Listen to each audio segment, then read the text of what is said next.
So a biology professor was fired for teaching that sex is determined by chromosomes. But before we get into the details, make sure that you like this video, subscribe to our channel if you haven't already, and hit that notification bell so that you don't miss any of our videos. Okay, so Johnson Varkey, who has been a professor at Texas Community College for over 20 years, said that he was fired after a lesson he gave on sex determination using chromosomes. Here's a clip. They wrote you a letter, and they said there were several reports of, and this is in quotes now, religious preaching, discriminatory comments about homosexuals and transgender individuals, anti-abortion rhetoric, and misogynistic banter. Did that happen in your classroom? No. Did the letter include any examples? No. The thing is, what they said is that my teaching was offensive and unacceptable. That's the only two words that they use.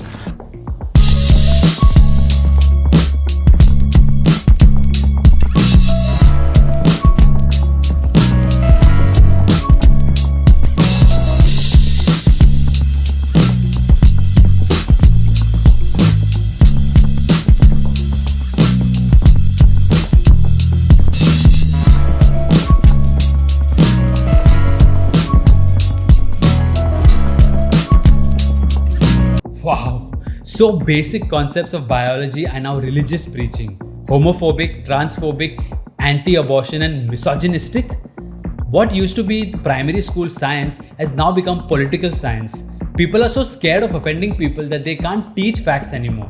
Why even go to college then if you can't handle the truth? Unfortunately, it's not just teachers who are being punished for using such so-called hate speech.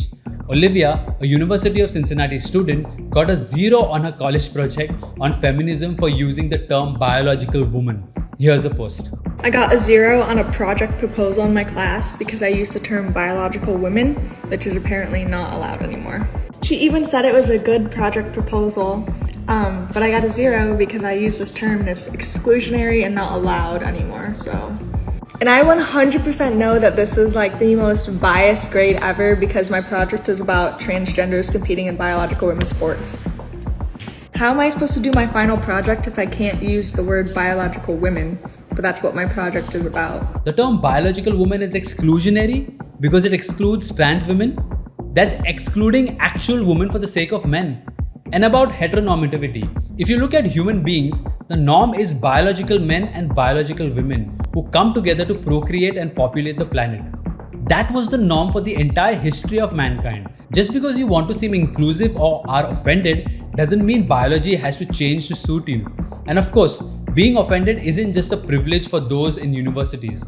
Scharf, the former vice president of software engineer at Bitwarden, was fired for using assigned by God as his preferred pronouns. He was asked to change it multiple times even though no one ever complained because apparently his faith was offensive and could potentially make people feel unwelcome.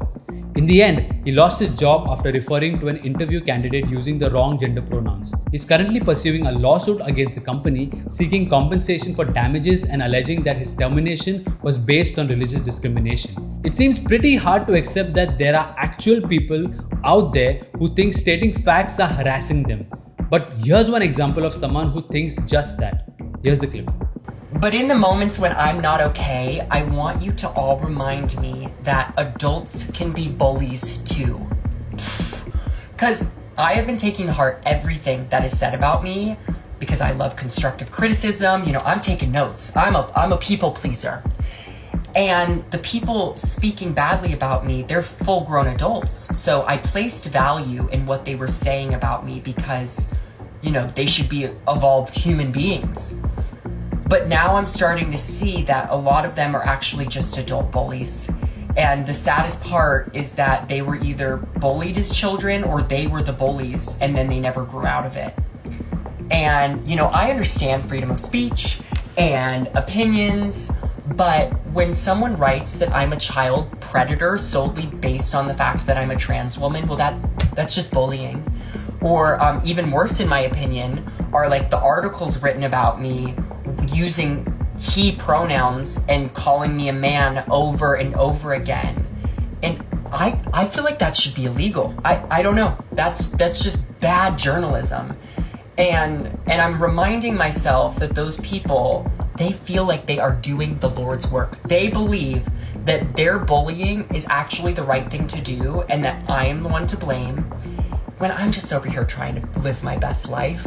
Calling a biological man a man is bad journalism. I mean, having procedures done and wearing dresses and makeup doesn't make you a biological female, no matter how hard you try. That's just a fact. That isn't harmful or offensive or bad journalism. Using correct pronouns or terms doesn't make you a bully. Telling you the truth doesn't make you a bully. A parent corrects their child if they make a mistake because they love their child. If they didn't, they'd be like, yeah, do whatever you want. See if I care. But no, whenever the child goes astray, the parent sometimes must show tough love to get the child back on track. But for him, being misgendered is worse than being called a child predator. In fact, it's so terrible and traumatizing that it should be illegal. So misgendering is on the same level as murder, rape, torture, genocide or any other serious crime. Speech is not violence. Michael Knowles had a great reply to this kind of thinking. So that means that you, a faculty member at an American public university, paid for by taxpayer dollars, are conflating speech with violence. Yes. Speech can be violent. What you are saying contributes to systemic racism in this country. It means that my students of colour are pulled over and accused of stealing a car when they did not. I'm not pulling anybody over for stealing any cars. I see many people of many different races in this room. They all seem to be doing just fine. I don't think any of them have felt violence because they listened to a lecture on basic facts about our immigration system. The question was, have I asked people in this room if they've felt as though some violence has been committed on them? No, I haven't asked because no violence has been committed on you. Because violence is not a subjective feeling. Violence is an objective fact.